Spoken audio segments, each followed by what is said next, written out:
Hey everybody, it's Jason Blaha here. Once again, it is time for a power building training vlog, and today was glute and hamstring day, so we started the day off with, you guessed it, conventional deadlifts. So ramped up a 3 heavy singles. Something you guys are going to notice, I've set a minimum number for my training maxes every week, and I make sure that I hit that number before we go on and decide if I'm going to go heavier. So obviously those numbers right now are 315 bench, 500 deadlift, 405 squat. So I always going to go to those, and then if I feel good and I feel like going heavier, we'll ramp up to a heavier single. So that's what I did today. Obviously still didn't really hit a deadlift max, but again, we did 500, then went 525, and then went right into all of my hypertrophy work. So keeping in mind, the name of the game is going to be 90% of my training is going to be geared towards pure bodybuilding. Okay, so keep that in mind as we're doing the power building. It's a 5-day bodybuilding split, but we do a training max on the big 3 every week. That's it. So for first real exercise, we came in, we did Romanian deadlifts. I'm trying to go a little heavier on these, and I'm realizing, look, I got a deadlift bar here. Grip is not an issue. I can just raw dog these. So not counting the first rep, we did 2 sets of 6 with 405. Now, obviously, I'm lifting it off the floor and then setting it back down. So it's technically a 7th rep. But because it isn't with RDL form, I'm not counting it. Right, and I think that's fair. I think that's reasonable. So these felt pretty dang good. I was happy with doing work sets with 405 here.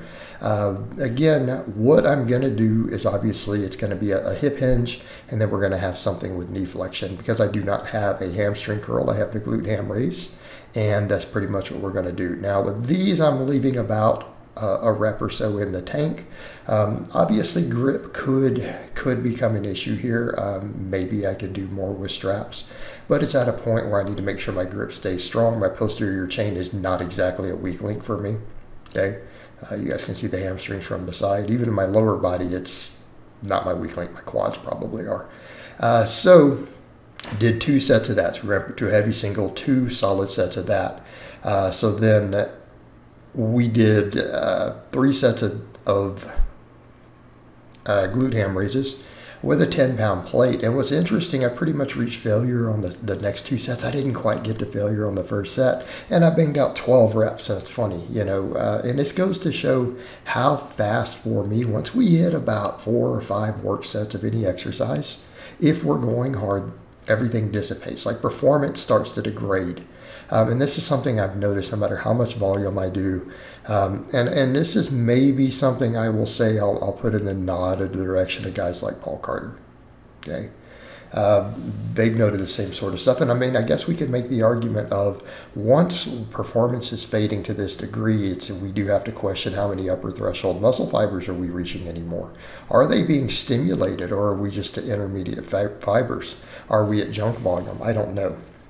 Again, the science on this is there's still a lot of debates in those circles. But here's the thing. I will probably always do a little bit of pump work of some type beyond these, particularly for weak points.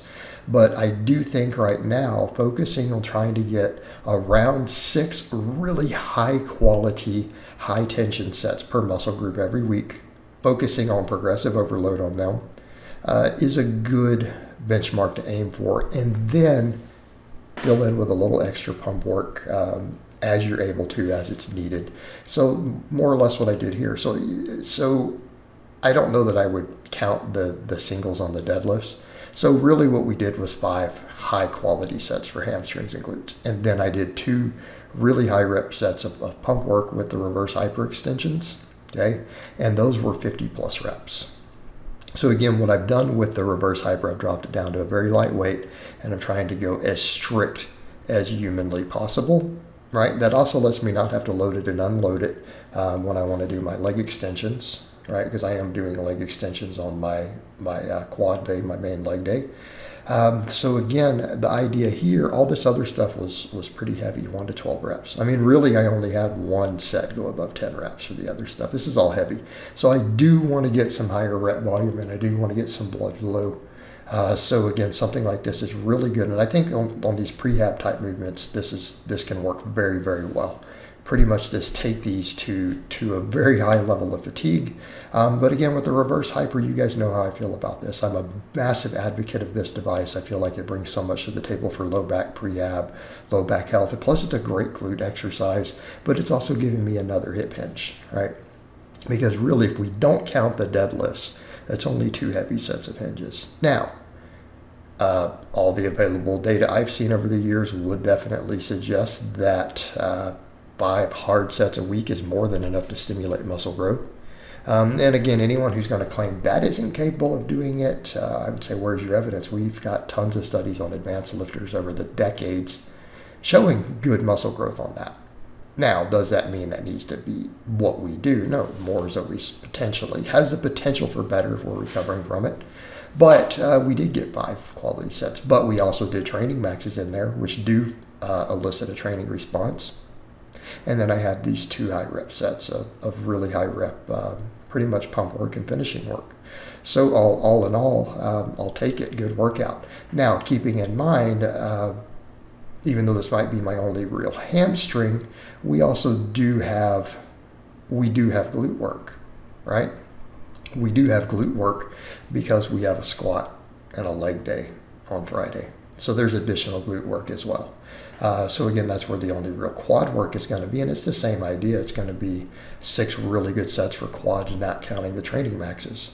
But here's the interesting thing. Glutes are going to end up getting a ton of work in comparison to the other muscles. Just like for me, my delts are going to get a lot of work. Probably my triceps to some extent too. Because again, things like triceps get their own day after all the pressing. But delts, I mean, my shoulders get their own day, and I end up doing about 9 total sets for delts. But we have all the pressing and pulling on the other days. So when we start looking at this sort of stuff, I think people need to realize that when we talk about 6 high-quality sets on stuff, there's a lot of transient carryover.